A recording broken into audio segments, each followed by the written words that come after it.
झारखंडचे माजी मुख्यमंत्री चंपाई सोरेन यांच्या भाजप पक्ष प्रवेशावर शिक्कामोर्तब झालाय। चंपाई सोरेन 30 ऑगस्टला भाजपमध्ये प्रवेश करणार असल्याची माहिती आहे। दिल्लीत अमित शहांच्या भेटीनंतर सोरेन यांनी याबाबतचा निर्णय घेतलाय। मुंबईतील विधानसभेच्या 36 जागांवर महाविकास आघाडीच्या वाटाघाटी सुरू आहे। शिवसेना उद्धव बाळासाहेब ठाकरे पक्ष 20 ते 22 जागांचा आग्रह धरतोय, तर काँग्रेसनं 15 ते 17 जागांवर ठाम आहे। त्यामुळे अद्याप जागा वाटपाचा तिढा सुटलेला नाहीये। ठाण्यात लवकरच रिक्षा भवन बांधण्यात येणार आहे। रिक्षा चालकांना दिला जाणाऱ्या सरसकट परवान्याबाबत निर्बंध लागावे यासाठी लवकरच निर्णय घेण्यात येईल। तसंच रिक्षा चालकांवर आकारण्यात येणाऱ्या 1,500 रुपयांच्या दंडाची रक्कम 200 रुपये करणार असल्याची ग्वाही मुख्यमंत्र्यांनी दिली आहे। काँग्रेसचे नेते राहुल गांधी 5 सप्टेंबर रोजी सांगली दौऱ्यावर येणार आहेत। डॉक्टर पतंगराव कदम यांच्या पुतळ्याचं अनावरण करण्यासाठी राहुल गांधी सांगलीतील कडेगाव इथे येणार आहेत। छोट्या आणि ग्रामीण कर्जदारांना सुलभपणे प्रतप्रवाह सुलभ आणि सुकर करणाऱ्या युनिफाईड लेंडिंग इंटरफेस हा तंत्रज्ञान आधारित मंच लवकरच सादर केला जाईल, असं रिझर्व्ह बँकेने सोमवारी स्पष्ट केलंय। यूपीआय प्रमाणे यूएलआय देखील भारताच्या डिजिटल पायाभूत सुविधा प्रवासात क्रांतिकारी पाऊल ठरेल असा विश्वास व्यक्त केला जातोय। म्हाडाच्या मुंबई मंडळाच्या 2030 घरांच्या सोडतीसाठी सोडत पूर्व प्रक्रियेला अद्यापही म्हणावा तसा प्रतिसाद मिळालेला नाहीये। यामुळे सोडत पूर्व प्रक्रियेला 15 दिवसांची मुदतवाढ देण्याचा मंडळाचा विचार असून यावर याच आठवड्यात अंतिम निर्णय होण्याची शक्यता आहे। मुंबई बँकेला शीव येथील भूखंड देण्याच्या निर्णयाला वित्त विभागाने आक्षेप घेतलाय। कोणतीही जाहिरात न देता एका संस्थेला शासकीय भूखंड दिल्यास इतर संस्थाही अशी मागणी करू शकतील, असा अभिप्राय विधी आणि न्याय विभागाने दिला होता। या अभिप्रायाच्या आधारे वित्त विभागाने आक्षेप नोंदवलाय, तरी देखील बँकेला भूखंड देण्यात आलाय। शिक्षण हक्क कायद्याअंतर्गत 25% राखीव जागांवरील प्रवेश प्रक्रियेत प्रतीक्षा यादीतील विद्यार्थ्यांच्या प्रवेशासाठी मुदतवाढ देण्यात आली। आता 29 ऑगस्ट पर्यंत प्रवेशाची संधी मिळणार असून यानंतर पुन्हा मुदतवाढ दिली जाणार नसल्याचं स्पष्ट करण्यात आलंय। महाराष्ट्रातील पेंच व्याघ्र प्रकल्पात कृत्रिम बुद्धिमत्ता प्रणालीवर आधारित वन्यजीव निरीक्षण प्रणाली आभासी भिंत कार्यान्वित करण्यात आली आहे। मानव वन्यजीव संघर्ष कमी करण्याच्या दृष्टीनं आणि बफर क्षेत्रातील लोकांची वन्यजीवांपासून सुरक्षितता सुनिश्चित करण्याच्या उद्देशानं ही प्रणाली तयार करण्यात आली आहे। सावित्रीबाई फुले पुणे विद्यापीठातील विविध शैक्षणिक विभागातील सहाय्यक प्राध्यापकांच्या 133 जागांसाठी कंत्राटी भरती प्रक्रिया राबवली जाणार आहे। या पदांवर निवड होणाऱ्यांना 31 मे 2025 पर्यंत काम करता येणार असून या जागांसाठी इच्छुक उमेदवारांना 27 ऑगस्ट पर्यंत ऑनलाईन अर्ज करता येईल। सोयाबीन नंतर आता मुगालाही कवडीमोल भाव मिळतोय। केंद्र सरकारनं जाहीर केलेला हमीभाव 8,682 रुपये प्रति क्विंटल आहे। मात्र शेतकऱ्यांना सध्या जेमतेम 7,000 रुपये दर मिळतोय। खरीपातील मुगाची काढणी नुकतीच सुरू झाली आहे। अटल बिहारी वाजपेयी शिवडी न्हावा सागरी सेतूवरील प्रवास करणाऱ्या वाहनांच्या संख्येत हळूहळू वाढ होऊ लागली आहे। गेल्या 7 महिन्यांच्या कालावधीत अटल सेतूवरून प्रवास करणाऱ्या वाहनांची संख्या 50 लाखांवर पोहोचली। राज्यात पावसाचा जोर वाढत असून उत्तर महाराष्ट्रासह मराठवाडा आणि पश्चिम विदर्भात पावसानं ठाण मांडले। आठवड्याच्या अखेरीस शनिवार आणि रविवारी कोकण, मध्य महाराष्ट्राच्या घाटमाथ्यावर मुसळधार पाऊस झालाय।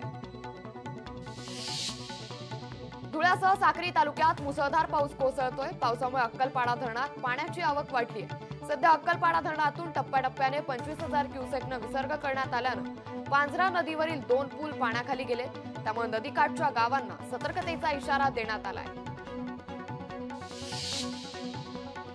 सलग 4 दिवसांपासून सुरू असलेल्या मुसळधार पावसामुळे नाशिक जिल्ह्यातील बहुसंख्य धरणं तुडुंब भरली आहेत। गतवर्षीच्या तुलनेत ऑगस्टच्या अखेरीस धरणसाठा 10 टीएमसीनं उंचावून 53.25 टीएमसीवर पोहोचलाय। परभणीच्या सिद्धेश्वर धरणाच्या पाणलोट क्षेत्रात जोरदार पाऊस झाल्यानं येलदरी धरणात पाण्याची आवक वाढतीये। सध्या येलदरीत 40 तर सिद्धेश्वर मध्ये 74% पाणीसाठा असल्यानं पिण्याच्या पाण्याची चिंता मिटली आहे। दहीहंडी उत्सवानिमित्त मुंबई ठाणे परिसरात लाखो रुपयांचे पारितोषिक असलेल्या उंच दहीहंड्या बांधण्यात आल्या असून या दहीहंड्या फोडण्यासाठी गोविंदा पथकांमध्ये चुरस रंगणार आहे। दरवर्षी दहीहंडी फोडताना मोठ्या प्रमाणात गोविंदा जखमी होतात। या गोविंदांना तातडीनं वैद्यकीय उपचार मिळावे यासाठी मुंबईतील राज्य सरकार बरोबरच महानगरपालिकेची रुग्णालये सज्ज झाली आहेत। मुंबईसह राज्यातील गोविंदा पथकं मानवी मनोरे रचून दहीहंडी फोडण्यासाठी सज्ज झाली आहे। राज्यभरात मानवी मनोऱ्यांचा रोमहर्षक थरार आज अनुभवायला मिळणार आहे। हिंगोलीच्या होलगिरा ते बोरखेडी रस्त्यासह पुलाची मोठी दुरावस्था झाली आहे। या रस्त्यावर 2 पूल असून पुलाच्या मध्यभागी खड्डे पडल्यानं अपघाताच्या प्रमाणांमध्ये वाढ झाली आहे। अनेक वेळा या खचलेल्या पुलाची दुरुस्ती करण्याची मागणी करूनही शासनासह लोकप्रतिनिधी याकडे दुर्लक्ष करत असल्यानं वाहन चालकांना मनस्ताप सहन करावा लागतोय। वाशीच्या जुहू गावात खंडोबा मंदिरात कृष्ण जन्माष्टमी सोहळा मध्यरात्री मोठ्या उत्साहात साजरा करण्यात आला। रात्री 12 वाजता कृष्णाची बालमूर्ती पाळण्यात ठेवून पूजा करून जन्माष्टमीचा सोहळा साजरा करण्यात आला। वर्ध्याच्या आरवी कारंजा परिसरात 12,35,000चा युरिया खत्यांच्या 4,635 बॅग जप्त करण्यात आल्या। कृषी विभागानं 3 गोदामात मध्यरात्री छापा टाकला असून कृषी व्यावसायिकात खळबळ उडाली आहे। राष्ट्रवादी शरद पवार पक्षाची विधानसभा निवडणुकीसंदर्भात रणनीती ठरली आहे। 21 पैकी 16 जागांवर राष्ट्रवादी शरदचंद्र पवार पक्ष दावा करणार असल्याची माहिती मिळाली असून अजित पवारांचे आमदार असलेल्या मतदारसंघात राष्ट्रवादी शरद पवार पक्ष निवडणूक लढवणार आहे। अनिल देशमुखांनी मोठा गौप्यस्फोट केलाय। धर्मराव आत्राम यांची मुलगी शरद पवारांच्या संपर्कात आहे। मुलगी वडिलांच्या विरोधात निवडणूक लढायला तयार, तर 3दा भाग्यश्री आत्रामनं शरद पवारांची भेट घेतली असा गौप्यस्फोट अनिल देशमुखांनी केलाय। एसटी महामंडळाच्या 5,000 डिझेल गाड्यांचं रूपांतर करण्यात येणार आहे। नैसर्गिक वायू इंधनावरील गाड्यांमध्ये रूपांतर केलं जाईल। एका गाडीच्या रूपांतरणासाठी 19,40,000 रुपये खर्च होणार आहे। पुरंदर तालुक्याच्या नवीन प्रशासकीय इमारतीचं उद्घाटन उपमुख्यमंत्री अजित पवार यांच्या हस्ते पार पडलं। अनेक दिवसांपासून पुरंदरमधील प्रशासकीय इमारत लोकार्पण सोहळा होणार अशी चर्चा होती, मात्र आज उपमुख्यमंत्री अजित पवारांच्या हस्ते याचा लोकार्पण सोहळा संपन्न झाल्यानं पुरंदरमधील नागरिकांना काहीसा दिलासा मिळालाय। मुंबई गोवा महामार्गावरील खड्ड्यांवरून मुख्यमंत्र्यांनी आदेश दिले। हलगर्जीपणा केलेल्या ठेकेदारांवर सदोष मनुष्यवधाचा गुन्हा नोंदवला असं मुख्यमंत्री म्हणाले। तसंच खड्ड्यांमुळे किती मृत्यू झाले डिटेल माहिती काढा, जेलमध्ये टाकल्याशिवाय ठेकेदारांना कळणार नाही असं मुख्यमंत्री यावेळी म्हणाले। कोलकाता आणि बदलापूर येथील घटनेच्या निषेधार्थ विविध महिला मंडळांच्या वतीनं लातूरमध्ये मूकमोर्चा काढण्यात आला। कोलकाता आणि बदलापूर येथील घटनेचा खटला फास्ट ट्रॅक कोर्टात चालू या घटनेतील आरोपींना फाशीची शिक्षा द्यावी अशी मागणी यावेळी करण्यात आली। जम्मू काश्मीरमध्ये भाजपची दुसरी यादी जाहीर झाली आहे। यादी जाहीर झाल्यावर भाजप कार्यकर्त्यांनी गोंधळ केलाय। रवींद्र रैनांच्या उमेदवारीवरून जोरदार विरोध केला गेलाय। शिवसेना उद्धव बाळासाहेब ठाकरे पक्षात प्रवेश करताच वसंत मोरेंवर मोठी जबाबदारी आली। शिवसेना उद्धव बाळासाहेब ठाकरे पक्षाच्या महाराष्ट्र राज्य संघटकपदी त्यांची नियुक्ती झाली आहे। उद्धव ठाकरे यांच्या आदेशानुसार ही नेमणूक करण्यात आली आहे। माजी आमदार चंद्रशेखर घुलेंची विधानसभेची तयारी सुरू आहे। शेवगाव पाथर्डीमधून लढण्याचे संकेत आहेत। माजी आमदार चंद्रशेखर घुले सध्या राष्ट्रवादी पक्षात आहेत। सकारात्मक निर्णय घेऊन जनतेसमोर जाणार असल्याचं चंद्रशेखर घुले यांनी म्हटलंय। वर्ध्याच्या सेलू तालुक्यातील सिंदी रेल्वे इथं सिंदी रेल्वे शहराला तहसीलचा दर्जा मिळण्यासाठी राष्ट्रवादी काँग्रेसनं आंदोलन केलं। राष्ट्रवादी काँग्रेसचे प्रदेश सरचिटणीस अतुल वांदिले, जिल्हाध्यक्ष सुनील राऊत यांच्या नेतृत्वात हे आंदोलन करण्यात आलं।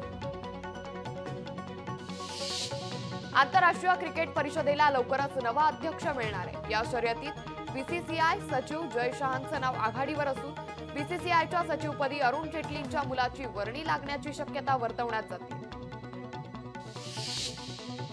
लडाखमध्ये 5 नवीन जिल्ह्यांच्या निर्मितीची घोषणा करण्यात आली आहे। लोकांमध्ये संधी निर्माण करण्यासाठी सरकार कटिबद्ध आहे असं केंद्रीय गृहमंत्री अमित शाह म्हणाले। तसंच झांस्कर, द्रास, शाम, नुब्रा आणि चांगथांग हे 5 नवे जिल्हे बनणार आहेत। गोकुळाष्टमी निमित्त आज मुंबईतील अनेक भागातील वाहतुकीमध्ये बदल करण्यात आलाय। सांताक्रूज वाहतूक विभाग हद्दीतील हरेराम हरे कृष्ण मंदिर, जुहू आणि विलेपार्ले इथं भाविकांनी गर्दी केली असल्याचं पाहायला मिळालं। केंद्र सरकारनं रेशन कार्डच्या धान्य वाटप नियमात मोठा बदल केलाय। सरकार आता तांदूळऐवजी गहू, डाळ, हरभरा, साखर, मीठ, तेल, पीठ आणि मसाले देखील देणार आहे।